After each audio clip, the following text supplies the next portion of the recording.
this is Rosemary, and it is Wednesday again, so I am bringing you Empowerment for All. Today I'd like to talk to you about how you solve problems. So for those of you who know me, you know that during the school year I work as a school psychologist. And working as a school psychologist, I do lots and lots of testing of children, and I look at behaviors, I look at academic achievement, but people always want to know about their IQ or their intelligence quotient. And it's really a big, fancy, mathematical way at arriving at how well do people problem solve. How do they solve problems that are verbal, nonverbal, all different types of problems. But the kind of problems that we're going to talk about today are the problems that you deal with in your life on a daily basis. So whether those problems are financial, or whether they're problems with dealing with your children, or dealing with your parents, or dealing with co-workers, or supervisors. So tell me, if you were to play tennis with me, think of the ball, the little pink or green or yellow ball, as the problem. So when the ball comes across the net to you, there's different ways that you could respond to them. So the first way is you could run from the ball. Now imagine that probably wouldn't be very much fun, but if the ball were to come to you and you were to run, this is representing how a lot of people will run from their problems. And it's interesting, those problems will occur over and over in their life because they have not mastered how to deal with that problem. The next way to deal with a problem is you can cry because the ball came. This is people who become depressed, they become overwhelmed. Usually that problem is something that they think that they simply cannot handle, and they just become immobilized and paralyzed from their problems. So crying because the ball came over the net would probably be very ridiculous if we were in a real game. But still work with me because this is an analogy. So what about another way? How about asking someone to hit the ball back for you? Now this could possibly happen in a real game of tennis, but think about this as far as your problems. Think about money. This is something that happens quite often with money. A lot of times we will ask, if we're having a really big problem with money, we'll ask someone else to help us out, bail us out. Or what about just every day asking other people to manage our money? Do you even know where your money is?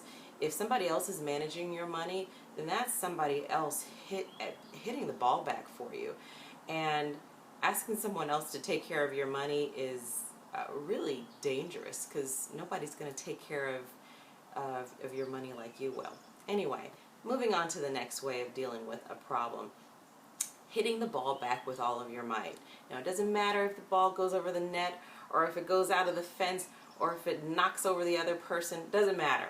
You're hitting the ball back, and so you are taking an empowered stance with your problem. You are dealing with that problem in an empowered way. And it doesn't matter if it does not get you the exact result. It's so much better than running from the ball, crying because the ball came, or asking someone else to hit the ball for you.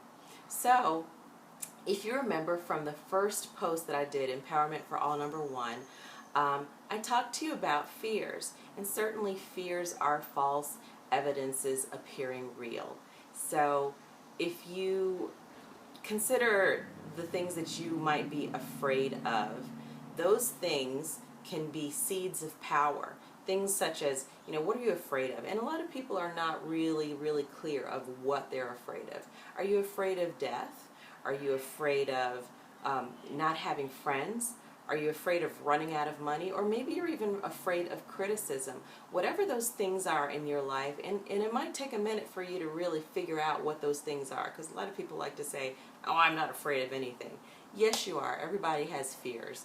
So whatever those fears are, if you're able to deal with them, hitting that ball back over the net, as opposed to running from them, crying from them, or asking somebody else to deal with those problems for you, you can be able to deal with your problems in a more empowered manner. Now, of course, this is something that takes practice.